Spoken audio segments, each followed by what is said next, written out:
Honorable Chief Guest, Shri Beniwal ji, other dignitaries on the dais, participants, ladies and gentlemen. Good morning and welcome to this workshop. The E-Governance Knowledge and Exchange Forum 2012, which is this function, is a very appropriate and apt forum for us to exchange the views of what we had been doing in the past, where we stand today, and possibly where we would like to go tomorrow. I'm really happy that Rajasthan had been playing a very important role among the states in promoting e-governance and accelerating e-governance. The example is how they have been able to handle the CSC problem, which is not very easy for anybody in the world and the country to handle. This shows the commitment at the highest level that we have in Rajasthan for e-governance. I would, as a start of the whole system, I would like to point out that while we talk about e-governance, while we talk about accelerating the e-governance, what is that we are really aiming at, what have we achieved, and where do we possibly go tomorrow? The first thing that we have is that everybody has accepted that e-governance is an essential component for the progress. If you recall, in 80s, when we had automation of banking system, there was a debate, will banking system bring unemployment, will it create problems, and therefore there used to have been having problems with unions and all that stuff. It took a while, at the end of the day it settled down, and you see the benefits of automation in the banking system. Today, we don't hear from any quarter, be it political, bureaucratic, technical, business, that e-governance is not required. To the extent that expectations are moving. So as I said, it is now, platform is open for us, that there is no hindrance which we had in the past, where people used to say that what is the point in giving a PC when people don't have table and chair? I think you need table and chair, at the same time you need PC. Now that recognition has taken place over the last 7, 8 years and 10 years. And I think the road is clear for us to accelerate and press the accelerator for moving forward in a rapid mode. That's the first thing that I wanted to bring, is a very positive sign. Almost all the states, Government of India, everybody is attuned that we need to work on it. Second point that I wanted to bring to your notice is that we have come a long way. I am the person from the first generation who started technology game in 1967, when very few people knew about technology, information technology, that is called computer science at that point of time. It's we who tried building up the passenger reservation system that you see today. You take it for granted that you can use your mobile and do the booking. It was not so in '84 when we really started building it the first time. We were given 25 lakh of rupees and 2.5 months by the then minister. If you fail, you will be out. And you can see the success story from there. So we have moved considerably forward. Income tax, driver's license, many areas that we have done. But still, the hunger is more. The question is, why is it that we always feel that we are lagging behind? And I was asked this question in one of the meetings at the top level, and said, why is it that you don't achieve the targets that are being set forward for you? And it was the Prime Minister who asked me that question. And I said, sir, the e-governance is highly moving target. If I set a target in 2006, for a period of 5 years, it's not going to be true when I come to 2012. Because the expectations of the people of this country is changing very, very rapidly. 2006, we said we'll go to the doorsteps of the people, provide the services. But we have done enough to reach there. We have not reached 100%. There are reasons for it. But the fact is, people have taken it for granted that you will give khasra and khatani in any case. So that's taken for granted. So what you find, the second point that I'm trying to bring to your notice, is that E-governance targets are moving targets, and they have an acceleration component. What it really means is that the speed tomorrow is going to be faster than the speed yesterday. And that's why you find when you look back, you have traveled quite a bit. But when you see the future part, you see you have much more to cover. Because in the last 2 years, new areas has come in. So it's a moving target, and therefore it is extremely important that we don't plan for 5 years, we plan for 2 years. Those of you who are from mathematics, it is more of a dynamic programming problem, where every stage we need to optimize and keep changing ourselves to the goals. Because the expectations are changing, so technology cannot be put which doesn't meet the requirements. The third component that I want to bring to your notice that you will see, each of these components are in silos. I have built a transport application, I have built a payroll system, I have built a hospital system. It is all from the government to the citizen that you are looking at. I, as a person in a sector, have automated something and I try to provide service. It's a very big achievement, great achievement. But you look from citizen's perspective. He doesn't care about what the government is. He doesn't care whether there's a transport department, there's a home department, or scholarship or education department. He looks towards the government as a single entity. Now imagine an e-governance switchover that you need to do if you look from government to the citizen rather than citizen for the government. Suddenly you find that a student, for example, which we are now working on it, after he passes 12th, he is not concerned about which scholarship, which department gives me, which are the schools where I can join. He wants to go to Senate and find out all these for himself. Our backend systems that we have prepared today are not integrated, they are in silos. So the third point that I wanted to bring your notice for consideration while you're discussing and debating on these things is how do we really separate these silos and integrate them into a single homogeneous cyberspace. And this is more important because the governance process that we have today is a siloed governance, sectoral, both geographical and sectoral governance, which is a confederated governance system.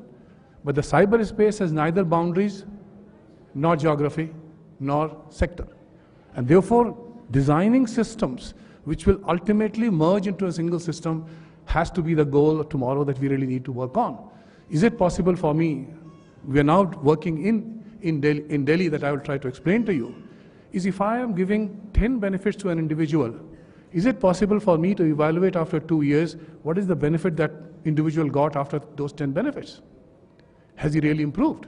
Or is it that the grant and the money that we are doling is a spray and pray type of a thing? You spray the money and see what benefits people get it. So that's where the whole issue is. We need to start looking at how are we going to integrate these systems as we go along. So that's the third component that I would like to point out.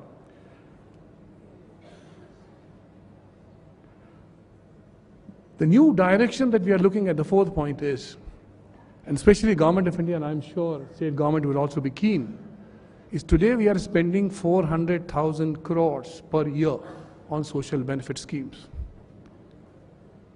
Are we able to accelerate them? Is it possible to do the targeted beneficiary delivery? Now, this was never part of your objectives of e-governance even 2 years back. We were more interested in giving a birth certificate. Now we are talking about, can I give him subsidy when he buys a LPG cylinder? Now, you can see from technology perspective, it's a huge shift. So the direction that you have taken so far, we must sit now, relook at the whole system and try to see how we'll build it up. The fifth point that I thought I would like to bring into your notice is that while we are doing this integration, while we are moving towards the citizen, it is becoming clearer that we need to create a unified and secure, and I'm saying quote unquote, secure cyberspace, in which user walks in without having to worry about the security, the operations, and the implementation.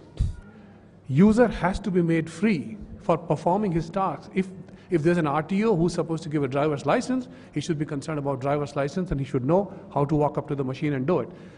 He shouldn't really be worried about where is it running? How do I manage the network? So you find that while we are moving the e-governance to cover inclusive governance, that's the whole objective that you're talking about, we have issues on infrastructure. First, we have issues on mindset. We have issues on infrastructure, we have issues on processes, we have issues on data standards and metadata standard operations.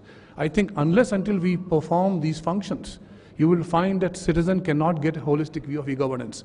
So some people ask me, where do you think you want to achieve the last mile? Where do you want to go? And in my view, e-governance will be complete when all 1.2 billion people can interact with the government directly and have transparency, openness, and participation in the governance process. I know it's a long distance, it'll take a while, but it's extremely important that we start focusing in that direction. What have we really been doing in the last 2 years? The first on infrastructure. As Government of India, we have taken up 2 projects now. One is called National Knowledge Network. It's about 6,000 crore project, which has connected all knowledge institutions. Now we know that knowledge economy is the economy of tomorrow, and equipping everybody with knowledge will empower him to earn his livelihood. So we have connected 1,500 knowledge institutions, all universities, into a single gigabit backbone network. The interesting part of that project is it will also provide, it's already started providing a 1 gigabit backed up by 1 gigabit at the district headquarter level.